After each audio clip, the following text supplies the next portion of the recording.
Welcome students, electrochemistry के fifth part में आपका बेहतर स्वागत। आज हमें बेटा difference between EMF potential difference, reference electrode and measurement of the electrode potential सीखना। क्या करना है, देखो बेटा, अभी आपने गैल्वेनिक सेल ये देखा, ये गैल्वेनिक सेल अभी आपने ऑपरेट नहीं किया, अभी ये ओपन है, करंट नहीं दे रहा है। इसका रिडक्शन पोटेंशियल लोएस्ट होगा बेटा, इसका रिडक्शन पोटेंशियल हाईएस्ट होगा बेटा। बेटा इन दोनों में जो डिफरेंस होगा वो भी मैक्सिमम होगा। उस डिफरेंस मैक्सिमम के केस में जब सेल करंट ना दे रहा हो, आई रिपीट, जब सेल करंट ना दे रहा हो, the difference in the reduction potential of cathode and anode, उसको हम बोलेंगे ये। और जब सेल करंट देने लगे, माइंड यू, जब सेल करंट देने लगे उस समय जो डिफरेंस होगा वो इस मैक्सिमम वैल्यू से थोड़ा कम होगा, उसको हम बोलेंगे बेटा पोटेंशियल डिफरेंस। तो what you are seeing, potential difference between two electrodes of a cell when no current is drawn, when no current is drawn out from the cell. और यहां potential difference between two electrodes of a cell when current is flowing through the cell, when current is flowing through the cell, ये हमारा difference है। ये value maximum का है, maximum voltage देगी, सबसे ज्यादा करंट पास होगा, सबसे ज्यादा एनर्जी देगा, सबसे ज्यादा मैक्स टॉर्क टर्न इसमें प्रोड्यूस होगा। यहां पर दोनों ही चीजें लेसर हो जाएगी, lesser than maximum value. And mind you one thing, जैसे जैसे टाइम पास होगा पोटेंशियल डिफरेंस कम होता चला जाएगा, वर्क प्रोड्यूस भी कम होता चला जाएगा, करंट प्रोड्यूस भी कम होता चला जाएगा। बिल्कुल आपके उन सेल की तरह जैसे आपके रिमोट्स में या फिर वॉल क्लॉक्स में लगते हैं। स्टार्टिंग में बढ़िया करंट, 4-5 महीने बाद स्लो डाउन होना शुरू हो जाएंगे। वही कहानी इसकी है बेटा, ये स्टडी करंट देगा। क्यों? हम ये मान के चलते हैं कि यहाँ पे कंसंट्रेशन कम हो रही है ना ज्यादा हो रही है। You remember, electrode potential depends upon the concentration, concentration वहीं की वहीं रहे, इलेक्ट्रोड पोटेंशियल चेंज नहीं होगा, वहीं का वहीं रहेगा। ये मैक्सिमम वोल्टेज है। कब? जब सेल करंट नहीं दे रहा। अभी जब करंट नहीं दे रहा तो इसके बीच में जो मैक्सिमम वैल्यू होगी, जो वोल्टेज होगी और बर्नर होगा मैक्सिमम होगा, एनर्जी मैक्सिमम होगी और वो करंट भी फ्लो बिल्कुल स्टडी करेगा। सर करेगा ही नहीं, एब्सोल्युटली राइट, नहीं करेगा। बट उस समय अगर हम उसके करंट को लेना चाहें तो वो मैक्सिमम करंट होगा और स्टडी करंट होगा। इसमें करंट स्टडी नहीं होगा, रेगुलरली डिक्रीज होगा। तो यहां पे करंट जो होगा वो रेगुलरली डिक्रीज होता चला जाएगा। गॉट इट और नॉट? अगला केस डिस्कस करते हैं, व्हाट इज रेफरेंस इलेक्ट्रोड। बेटा रेफरेंस इलेक्ट्रोड, बेटा मैं आपको कल सिखा रहा था इलेक्ट्रोड पोटेंशियल वाले केस। इलेक्ट्रोड पोटेंशियल हमने आपको जिंक का बताया था, कॉपर का बताया था, सिल्वर का बताया था और बताया था कि जितने भी इलेक्ट्रोड्स हैं सबके पोटेंशियल पॉसिबल है। लेकिन हमने ये तो नहीं बताया कि इलेक्ट्रोड पोटेंशियल जो मैंने आपको लिखा कि भाई electrode potential of zinc, 2 positive और zinc is -0.76 volt and electrode potential of copper, 2 positive over copper is +0.34 volt. ये कहां से आया वैल्यू मेजर करके? ये वैल्यू मेजर कैसे हुई? आपको कैसे पता चला जिंक का माइनस और आपको कैसे पता चला कॉपर का प्लस है? उस वक्त मैंने एक बात कोट किया था कि बेटा ये हाइड्रोजन का स्पेक्ट्रम निकाला जाएगा। वही कहानी डिस्कस करने जा रहे हैं। Measurement of the electrode potential of any electrode हम मेजर करेंगे with the help of reference electrode. देखो बेटा, मैं एक एग्जांपल लेते हैं। मैं बहुत अच्छा हूं, मैं गेम में बहुत बढ़िया खेलता हूं। कैसे पता चलेगा?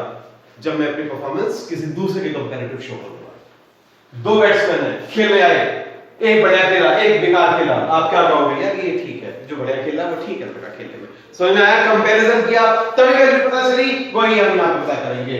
If we want to find what is the reduction potential of zinc, हमें इसको कनेक्ट करना पड़ेगा, हमें इसको कंपेयर करना पड़ेगा रेफरेंस इलेक्ट्रोड से। So what is reference electrode?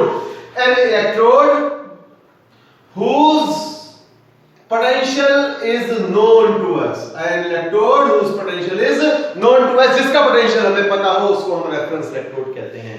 बेटा ये 3 तरह के होते हैं। नंबर 1 आपके सामने लिखा हुआ है standard hydrogen electrode. Number 2 silver chloride electrode, ये आपके सिलेबस में नहीं है। नंबर 3 कैलोमर इलेक्ट्रोड, ये भी आपके सिलेबस में नहीं है। हमें केवल और केवल स्टैंडर्ड हाइड्रोजन इलेक्ट्रोड डिस्कस करना है, ये हमको डिस्कस नहीं करने। आपको पता होने चाहिए 2 और कौन-कौन से इलेक्ट्रोड होते हैं। तो what is the standard hydrogen electrode? Standard hydrogen electrode is an electrode whose potential is known to us. कितना होता है सर? तो electrode potential of standard hydrogen electrode is assumed, होता नहीं, मान लिया 0.00 वोल्ट। गॉट इट और नॉट? तो व्हाट इज रेफरेंस इलेक्ट्रोड? जिसका पोटेंशियल हमें पता हो। What is example of standard reference electrode? SHE AgCl कैनोड इलेक्ट्रोड। हमें कौन सा स्टडी करना है? Standard hydrogen electrode. उसका इलेक्ट्रोड पोटेंशियल क्या होता है? 0.00 वोल्ट। क्या ये माना हुआ है? Yes, it is assumed, it is not actual one. But बनाते कैसे हैं? पहले हमें ये सीखना है कि स्टैंडर्ड हाइड्रोजन इलेक्ट्रोड होता क्या है। बेटा हमने एक बीकर ले लिया, हमने इस बीकर में बेटा HCl फिल किया और उसकी मोलैरिटी लिखा 1 moles per litre. 1 moles per litre HCl solution हमने यहां पर फिल कर दिया। हमने इसमें एक प्लेटिनम की वायर डाल दी, माइंड यू प्लेटिनम वायर। उस प्लेटिनम वायर के बिल्कुल डिप्ड अगर एंड पर हमने एक प्लेटिनम फॉयल लगा दी, पट्टी लगा दी। इस प्लेटिनम फॉयल को हमने प्लेटिनम ब्लैक से कोट कर दिया। क्यों? सरफेस एरिया बढ़ा दिया। Platinum wire, platinum foil coated with platinum black to increase surface area. इस पूरी वायर को हमने एक ग्लास ट्यूब में स्टोर किया हुआ है।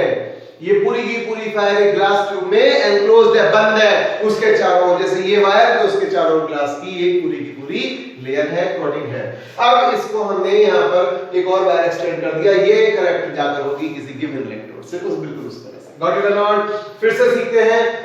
Beaker filled with HCl, molarity 1 moles per liter, platinum wire enclosed in a glass tube. Platinum wire is linked to a platinum foil which is coated with platinum black. इस तरह से हम इसको बना देते हैं। ये है स्टैंडर्ड हाइड्रोजन इलेक्ट्रोड में एक और बहुत बड़ी खूबी है, सारे ही रेफरेंस इलेक्ट्रोड में होती है। ये anode as well as cathode दोनों का काम करते हैं। तो जब standard hydrogen electrode as anode काम करेगा तो उसमें ऑक्सीडेशन होगा। किसका ऑक्सीडेशन होगा? Hydrogen gas. एक्चुअली हम बताना भूल गए बेटा, यहां पर एक इस तरह से हमने एक और कवरिंग किया हुआ है और यहाँ पर हमने फिल किया हुआ है हाइड्रोजन गैस। हमने यहाँ पर क्या फिल किया हुआ है बेटा? Hydrogen gas. ये जो हाइड्रोजन गैस हमने यहाँ पर इसको फिल कर रखा है, इस हाइड्रोजन गैस का प्रेशर बेटा 1 एटमॉस्फेयर है। अब आप क्या देख रहे हैं कि यहाँ पर ऊपर हाइड्रोजन गैस है और यहाँ पर H आयन है। तो दोनों सब्सटेंस कांटेक्ट में है, एक ऑक्सीडाइज होगा, दूसरा रिड्यूस होगा। जब ऑक्सीडेशन की बात आएगी तो हाइड्रोजन गैस का मॉलिक्यूल दोनों इलेक्ट्रॉन लॉस कर देगा और H आयन बनाकर सॉल्यूशन में चला जाएगा। Hydrogen gas 2 electron platinum rod पर दे दिए, प्लेटिनम रॉड पर नेगेटिव चार्ज आ गया, इसने H आयन बनाया जो सॉल्यूशन में चले गए। बेटा ये काम करेगा एज एनोड। इसका रिप्रेजेंटेशन बनाना हम जानते हैं। रिएक्टेंट क्या है बेटा? H2। प्रोडक्ट क्या है बेटा? H ion. तो उसका सिंबल क्या हो जाएगा बेटा? इसका सिंबल हो जाएगा Pt, H2 H plus ion. Got it और नॉट? Pt क्यों लिखा? प्लेटिनम इनर्ट इलेक्ट्रोड है, लिखा जरूर जाता है जब भी हम किसी गैस को लिखेंगे यहाँ पर। अब हमारा आया SHE as cathode, standard hydrogen electrode as cathode. बिल्कुल ये रिएक्शन रिवर्स हो जाएगी। H आयन सॉल्यूशन के रॉड से 2 इलेक्ट्रॉन लेंगे, हाइड्रोजन गैस बनाएंगे और बेटा जी इसका सिंबल क्या बन जाएगा? इसका सिंबल बन जाएगा H positive over H2 Pt। बिल्कुल उसका अपोजिट हो गया है, बिल्कुल उसका अपोजिट ये हो गया है।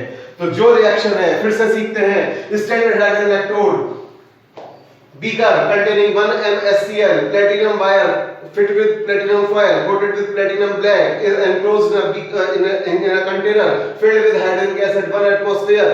Hydrogen gas, hydrogen ion, I repeat, hydrogen gas hydrogen ion contact में है, ऑक्सीडाइज होगा, रिड्यूस होगा। जब ऑक्सीडाइज होगा तो एज एनोड काम करेगा, ऑक्सीडाइज काम करेगा, H2 गैस इलेक्ट्रॉन लॉस करेगा, मॉलिक्यूल इलेक्ट्रॉन लॉस करके आयन बनाकर सॉल्यूशन में आ जाएगा। कंसंट्रेशन चेंज हो जाएगी, प्रेशर कम हो जाएगा, कंसंट्रेशन बढ़ जाएगी बिकॉज़ हाइड्रोजन गैस कन्वर्ट हो गई आयन में। उल्टा होगा, हर कैथोड काम करेगा तो H आयन सॉल्यूशन के रॉड से 2 इलेक्ट्रॉन ले लेंगे, रॉड पर पॉजिटिव चार्ज आएगा, इलेक्ट्रॉन गेन करके हाइड्रोजन मॉलिक्यूल बना देंगे तो H आयन का कंसंट्रेशन कम हो जाएगा, हाइड्रोजन गैस का मॉलिक्यूल का प्रेशर ज्यादा हो जाएगा। मीन टू से कि ये as anode as well as cathode दोनों तरह से काम कर सकता है।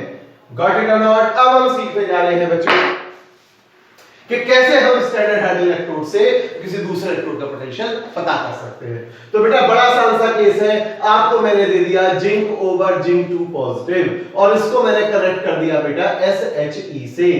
पक्का? अब बड़ा आसान सा केस समझने की कोशिश करना। मैंने कोई इलेक्ट्रोड दिया, मान लीजिए जिंक, मैंने इसको कनेक्ट किया SHE स्टैंडर्ड हेड इलेक्ट्रोड से। तो बेटा मैंने यहां पर जो गैल्वेनोमीटर लगाया हुआ है उसका डिफ्लेक्शन टुवर्ड्स SHE आया, स्टैंडर्ड हेड इलेक्ट्रोड आया। उससे क्या कंफर्म होता है कि इससे ये कंफर्म होता है बेटा कि इलेक्ट्रॉन इधर से इधर जा रहे हैं, इलेक्ट्रॉन जिंक से शी की तरफ जा रहे हैं। मतलब जिंक काम कर रहा है एनोड का और ये काम कर रहा है कैथोड का। मैंने इस गैल्वेनोमीटर की हेल्प से इसका स्टैंडर्ड सेल पोटेंशियल मेजर कर लिया। क्या मेजर कर लिया बेटा? Standard cell potential. मैंने वैल्यू इसकी आई 0.76 वोल्ट। कितनी वैल्यू आई बेटा? 0.76 volt. I repeat, electrode zinc का दिया, बोला इलेक्ट्रोड पोटेंशियल पता करो। आपने गैल्वेनोमीटर और सॉल्ट ब्रिज लगाकर किससे कनेक्ट कर दिया? शी से। किससे? गैल्वेनोमीटर एंड सॉल्ट ब्रिज लगाकर। गैल्वेनोमीटर से हमने डिफ्लेक्शन पता किया, शी की तरफ गया तो कैथोड हो गया ये, और ये हो गया एनोड। इसका मीन ई नॉट सेल हमने पता कर लिया, इससे मेजर कर लिया कितना है? 0.76। अब बच्चों ई नॉट सेल कल हमने डिस्कस किया था, E not cathode minus E not anode. Cathode कौन बना रहा है? हाइड्रोजन, और उसका इलेक्ट्रॉन पोटेंशियल हमने क्या बताया था बेटा? 0। So E not cell minus वो 0.76 volt is equal to 0 minus E not किसका बेटा? Zinc two positive over zinc. तो ये किसका है? ये रिडक्शन पोटेंशियल ऑफ एनोड है। कभी-कभी बच्चा कंफ्यूज हो जाता है सर एनोड पर तो ऑक्सीडेशन होता है। करेक्ट, एनोड पर ऑक्सीडेशन क्यों हुआ? क्योंकि उसका रिडक्शन पोटेंशियल लो है। इसका मतलब ये तो नहीं कि हम उसका ऑक्सीडेशन पोटेंशियल ले लें। हमें तो जब सेल पोटेंशियल पता करना होता है तो हम दोनों हाफ सेल के रिडक्शन पोटेंशियल का ही डिफरेंस निकालते हैं। गॉट इट और नॉट? इसका रिडक्शन पोटेंशियल लो तभी ऑक्सीडेशन हुआ, इसका रिडक्शन पोटेंशियल हाई तभी रिडक्शन हुआ। बट इन दोनों के जो डिफरेंस निकालेंगे वो रिडक्शन पोटेंशियल का ही निकालेंगे। अब हमने इसकी वैल्यू से वैल्यू निकाली, कैथोड का रिडक्शन पोटेंशियल 0, एनोड का रिडक्शन पोटेंशियल जिंक का, ये तो पता करना था आपको। अगर ध्यान से देखो तो E not zinc two positive over zinc is equal to minus 0.76 volt हमारा आंसर आ गया। This is how you measure the reduction potential of zinc. अब एक और बात, आपने बोला सर मैं कॉपर का पता करूंगा, मैं पता करूंगा सर कॉपर का। तो कॉपर का पता करने के लिए आप क्या करेंगे? बहुत ध्यान से सुनिएगा बेटा, मैं उस कंसेप्ट को यहां पर लेकर आ रहा हूं।